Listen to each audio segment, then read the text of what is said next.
welcome to our final week of Intro to Archaeology methods. Wasn't the ideal semester, I realize. I'm glad that we had some opportunity to meet in person, and I hope you got something out of the course. This last week is going to be kind of a little bit of a summary, or wrapping up, not a summary, but sort of bringing the threads of the course together. We're going to see a little bit about the famous Battle of Little Bighorn. You're going to watch a video about a Iron Age hill fort site in England, which is a really interesting site. I'll talk a little bit about that. You guys are working hard on your cemetery project, and I look forward to reading those. And next week, you'll have a third exam, which will not be cumulative, but will be based on the last section of the class. Okay, so we have been looking at historic archaeology. This is archaeology that's done during the time periods when written documents are in place. And we've looked at a battle in Germany between the Romans and the Germanic tribes last week. This week, we'll turn our attention to the famous Battle of Little Bighorn, Custer's last stand. This is a battle that has become larger than life. It's part of U.S. history folklore, and there's several reasons for that. One, the people involved. Custer was a kind of larger-than-life character. He was an interesting, eccentric figure. He was from Michigan, actually, Monroe, Michigan. He was a hero in the Battle of Gettysburg. But after the Civil War, his main objectives as a U.S. cavalry officer was, unfortunately, forcing the Sioux tribe onto reservations using whatever means necessary. And this included a lot of killing of men, women, and children. You'll see from the battle that Custer split his forces as he was fighting the Sioux in Montana, trying to force them back onto a reservation. He split his forces into three groups. The group that was directly with Custer were killed to the last soldier.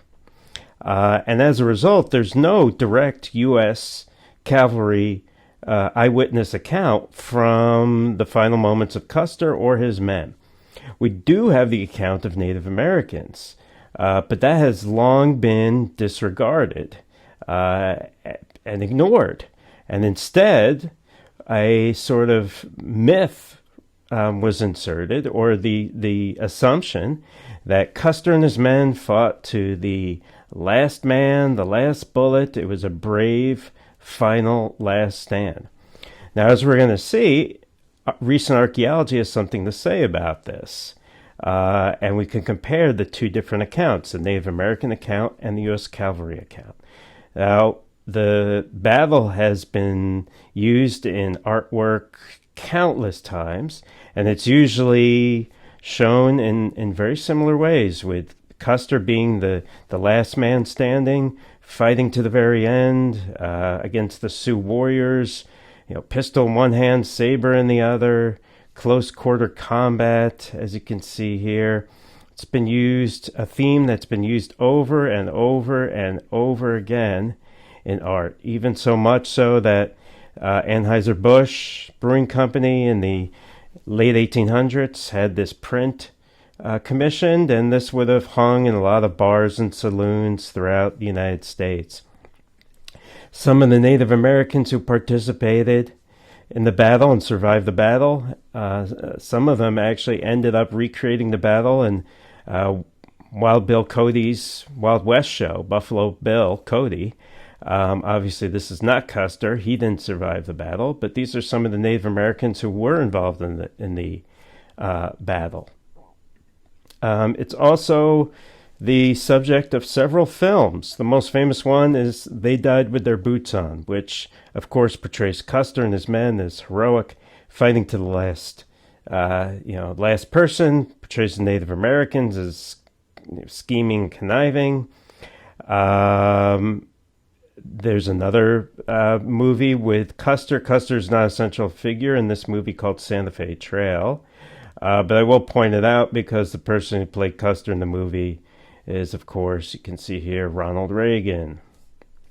Okay, so why has this battle become such a part of American mythology? Well, as I said before, Custer was an unusual person. That's certainly part of it. He's usually portrayed in movies. There are other movies besides Santa Fe Trail that portray the Battle of Little Bighorn. One of them is called Little Big Man with Dustin Hoffman. It was from the 1970s. And it portrays Custer with long, flowing blonde hair, buckskin uniform. And it portrays him in the battle as acting a little nuts. That's for sure. It's worth a watch if you have the time. Also, because it was a last stand. It's interesting. I mean, it's not a U.S. victory by any stretch of the imagination. Yet it's kind of been transformed into one almost. Other last stands, like the Alamo, of course, is very famous. Masada was a last stand of Jewish rebels against Rome around 66 AD. Some people today in the United States consider Waco, Texas to be a last stand, especially those on you can say the right, extreme right of the political spectrum, have used Waco, Texas as a rallying cry against FBI and government, what they consider to be government overreach in general. Okay, so after the battle, Native Americans were very open in their accounts of the battle, and these were recorded, but again, as we said, discounted. Native Americans said that that Custer's group, that he split off from the main part of his forces, once they saw that they quickly saw that the battle was going against them, did not fight heroically to the last man. They threw down their weapons, many of them, and started to run away. Many of them were sort of begging for to surrender. Right? So Chief Red Horse says the soldiers charged the Sioux camp about noon. The soldiers were divided, one party charging right into the camp. After driving these soldiers across the river, the Sioux charged the different soldiers, Custers, below, and drive them into confusion. These soldiers became foolish, many throwing away their guns and raising their hands, saying, "Sioux, pity us, take us prisoners." So according to the Sioux, it was a rout. It was not even a retreat. It was a running away in sheer panic and terror, and then the Sioux cutting down them as they retreated. The Sioux even depicted the battle later, you can see here, on bison skins. Okay, the battlefield is a landmark today. It's located in Montana. Very soon after the battle, the U.S. cavalry returned and buried the remains of U.S. cavalry officers and soldiers that they found. There were about 268 that were found and buried, and there are markers where they were located. And in the 1980s, there was a wildfire that burned a lot of the grass cover on this battlefield. And so archaeologists realized that this was an excellent opportunity to do some battlefield archaeology at the site, because they could actually see pretty well because of that fire. They could see the ground pretty well, and they could find artifacts. Well, they brought in volunteers who had metal detectors, and they scoured the battlefield for all sorts of artifacts. And some of the things that they would find, and that they did find, were bullets, cartridges, uniform pieces, and also pieces of guns. Now, this allowed them to piece together what happened at the battle itself. They also exhumed some of the remains of these soldiers so that they could actually study the bones and learn about the health of these people. before the battle. So you can see these are some iron arrowheads. These are cartridges, right? Empty casings. This is, this would indicate where someone was standing and firing, obviously. Where you find the bullets is not where the person was standing and firing. Obviously, that's where the bullet ended up. That's what he was aiming at. But you could connect bullets and cartridge shells back together. You can look at the cartridge shells and figure out based on sort of a forensic analysis, which specific rifle fired that cartridge. And because we know that the U.S. Cavalry and the Native Americans used different kinds of rifles, we can figure out which side was located where, how they were firing, what direction they were firing, etc. You probably know from watching, if you watch those forensic TV shows, that bullets will gain sort of a specific scratch pattern from the rifling of a barrel that will allow someone to link a bullet back to a specific gun.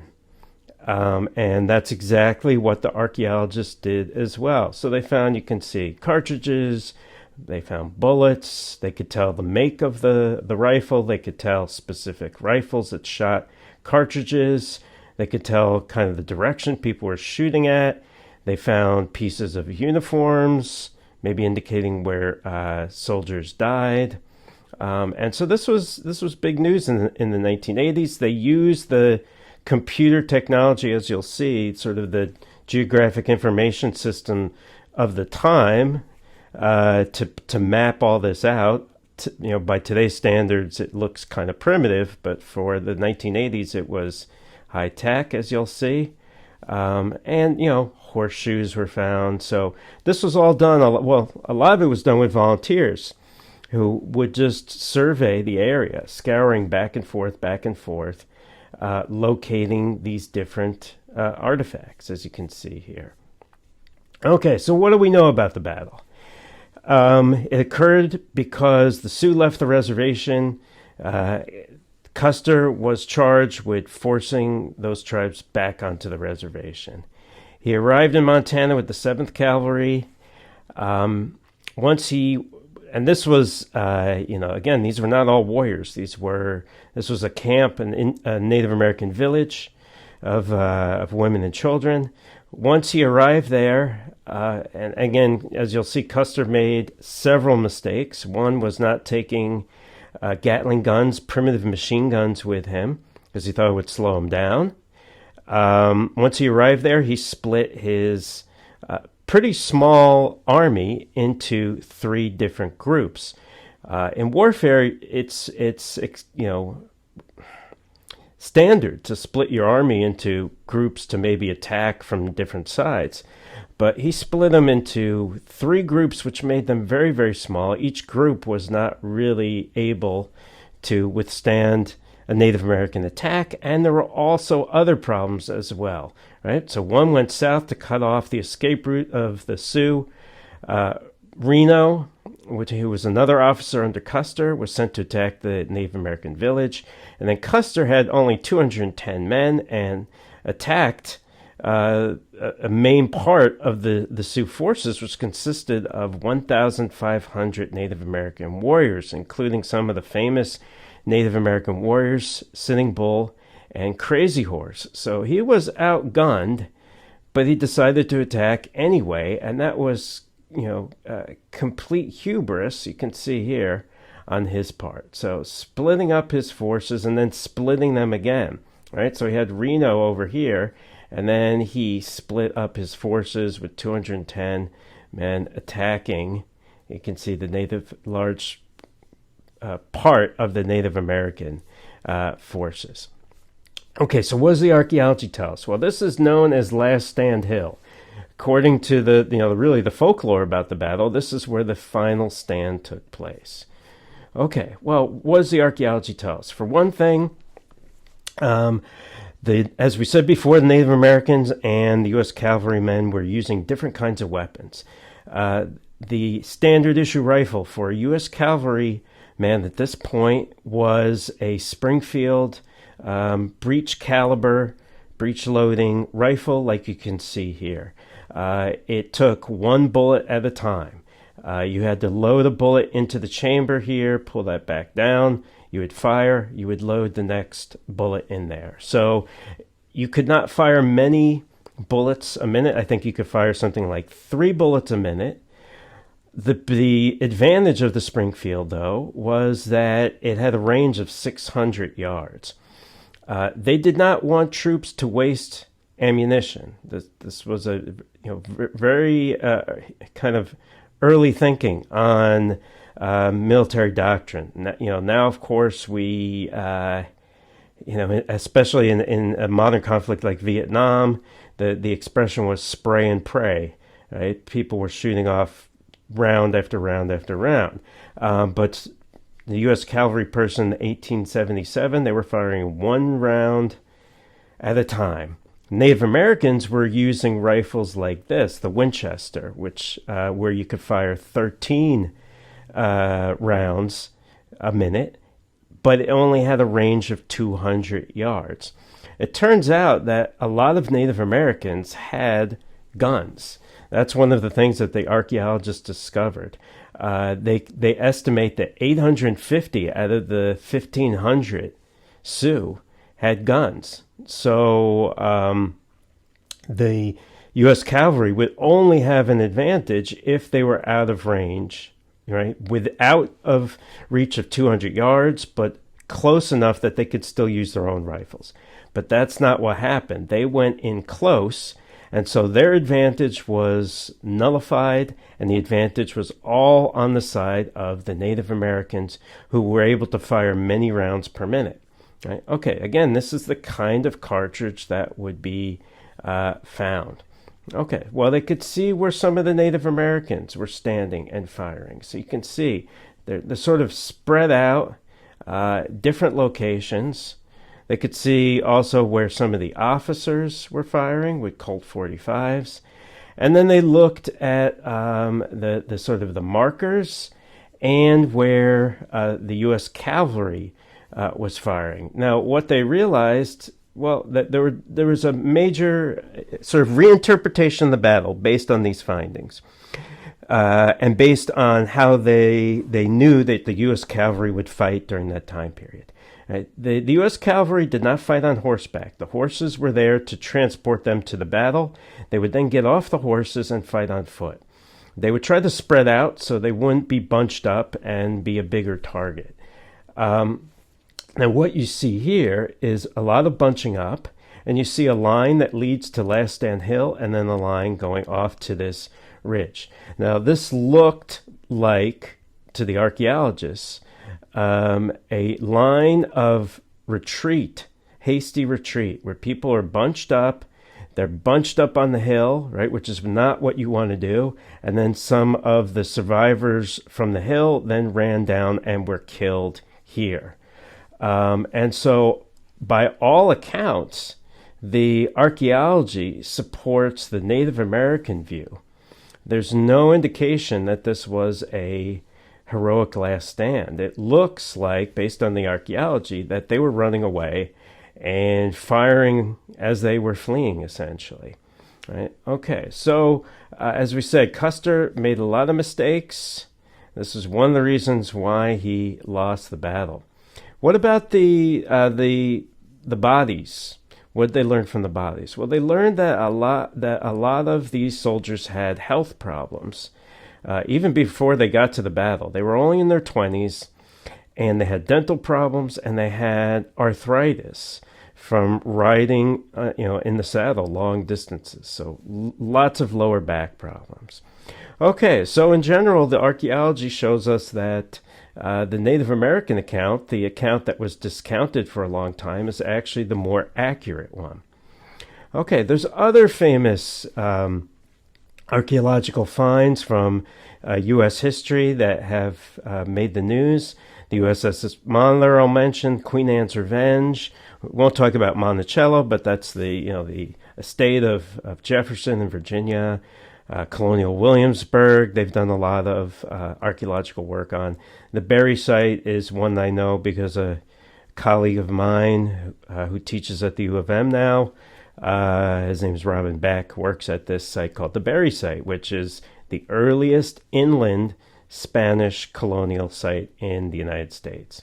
The USS Monitor was one of the first ironclad ships. It fought during the Civil War. It was on a Union ship, completely covered in iron plating. It sank with many of the men on board. Archaeologists located it off the coast of North Carolina. And actually, what they did was they removed that turret from the top and brought it into a special lab where they carefully excavated the remains inside and preserved the iron plating in that lab so that it would not be damaged. They found remains of the crew members inside as well as the artifacts of those crew members. Also in North Carolina was the famous ship Queen Anne's Revenge, which was the ship of Blackbeard, Edward Teach, the famous pirate, who beached his vessel on the shoals there as he was, again, fleeing the British Navy. They found the anchor, they found the cannons on board, and one of the things that really helps an archaeologist determine the identity of a shipwreck is usually the bell that has the name of the ship, which they also recovered. So one of the things they found, which is kind of interesting, were medical supplies. This is a syringe, a urethral syringe used to treat syphilis, right? That is, they would take mercury, put it in the syringe, put it in the man's urethra, right, the little hole on the end of the penis, and inject mercury into the penis as a way to try and treat syphilis. Not so great, really. They also found other medical supplies, so they can tell a little bit about the health of the crew members. So stuff that you wouldn't necessarily get from the written accounts, because the written accounts are focused on the acts of piracy, where they were located, not necessarily the everyday life. So archaeology really kind of broadens our picture, balances the picture out, and also, as we saw with Custer's Last Stand, it helps determine if the history is correct or not. Turns out from that battle that the standard U.S. version is not correct. This is the Berry site. This is the earliest inland. So places like St. Augustine are coastal Spanish colonial sites. This was an inland site. The Spaniards on the eastern coast, though, abandoned the site and never colonized further than the coast as a result. All right, let's kind of bring things together now. We've looked at different methods throughout the semester and different kinds of questions archaeologists ask. I'm going to talk a little bit about some of the controversies in archaeology in terms of ethical responsibility and things like that, and who owns the past, very, very briefly. And then you're going to watch a video that does a good job of showing you how a real archaeological site actually works.